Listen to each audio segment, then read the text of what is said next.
Hello, and time for another nootropic/supplement review. Today we'll be looking at a very interesting compound, melatonin. And melatonin is a hormone produced in the pineal gland in mammals which controls the sleep and wake cycle. Essentially, the secretion of melatonin is inhibited by light. So when it's bright outside, your body isn't making any melatonin.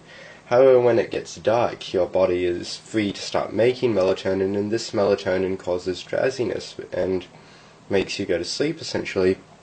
And so I've actually been prescribed melatonin twice, as I've got a lot of issues with sleep, delayed sleep phase syndrome type issues. Essentially, I feel most awake at night and feel sleepy in the daytime, so my comfortable sleep cycle is like 4 a.m. to 2 p.m. and that's because the way my body secretes melatonin is a bit messed up. It secretes it at the wrong time. And another thing about melatonin is, as I mentioned earlier, light inhibits melatonin secretion. So if you have any lights in your room, such as especially blue lights, such as the LEDs from a wireless router or something, that will be inhibiting your body from making melatonin. And another effect of melatonin is that it's a very powerful antioxidant. And antioxidants are important because oxidative stress is associated with causing cancer. And so it's speculated, well, there's actually science into it, that taking antioxidants can reduce your risk of cancer. And nighttime shift work is actually listed as an IARC Group 2 or Group 1 probable carcinogen, because staying up all night stops you from producing melatonin, and this melatonin has an anti-cancer effect. Now, how did I actually find melatonin as an actual substance to take?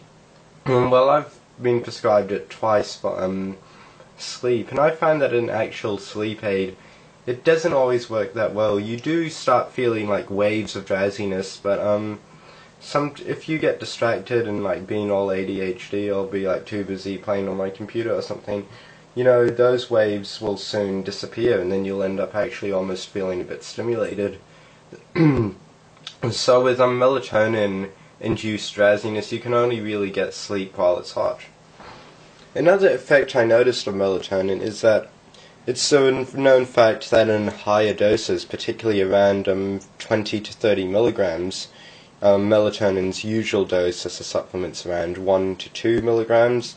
In these higher doses, melatonin causes a profound increase in REM sleep duration, and as such, taking melatonin, I found, can give really vivid dreams.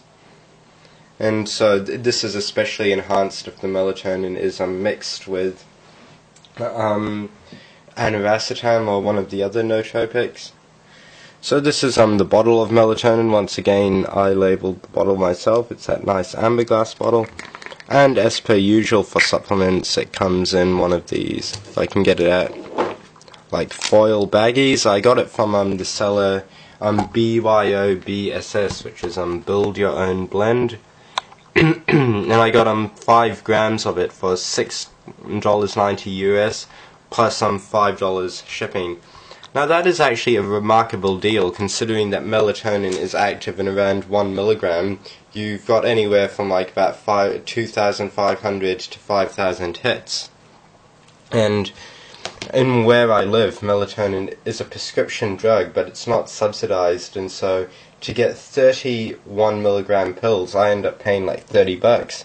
So there's no question that this is a better deal.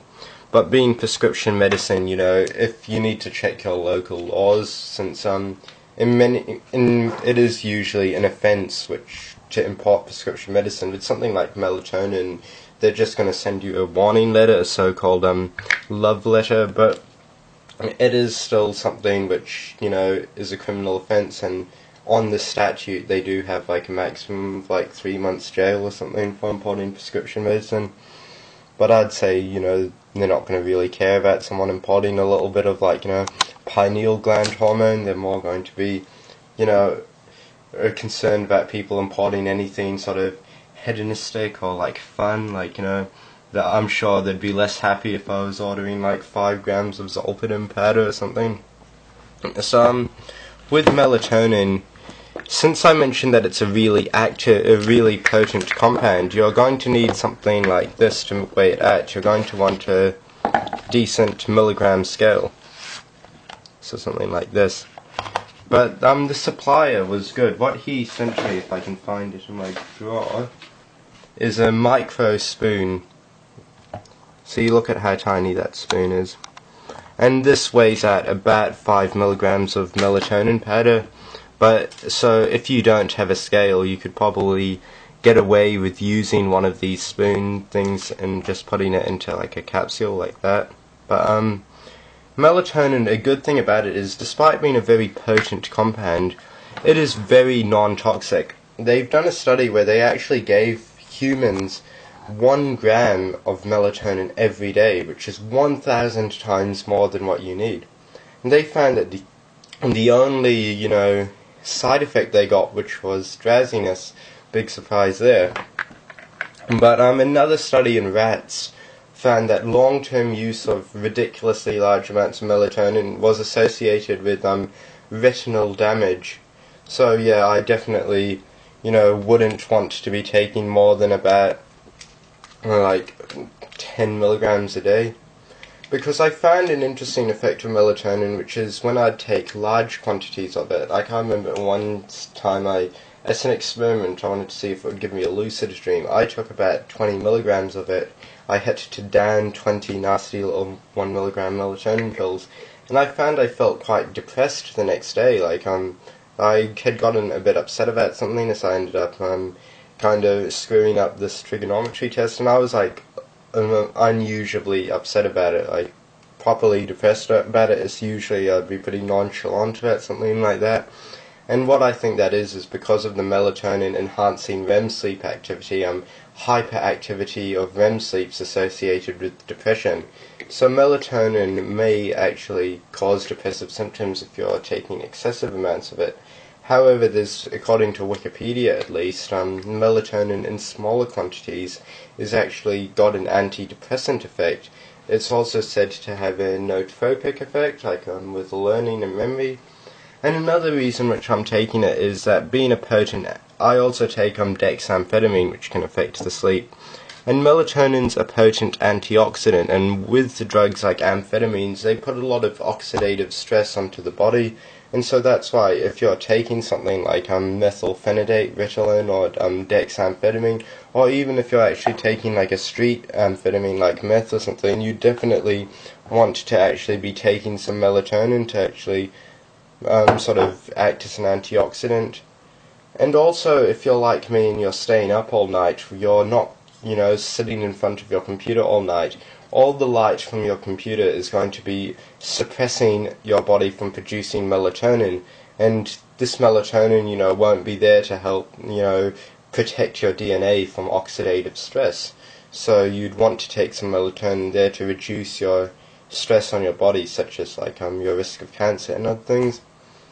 Anyway, this has been a quick video. I haven't really put as much planning into it as other ones, so my apologies if I've sort of been rambling and all over the place. But yeah, that's my quick, like 8-minute long video on melatonin. I'm going to be making some more videos soon. I've got phenyl, pyracetam, and oxiracetam on the agenda at some stage. I've just got some more phenylbutananoacetam coming, and so I've spent my money on those. But eventually I'll get some new nootropics to review.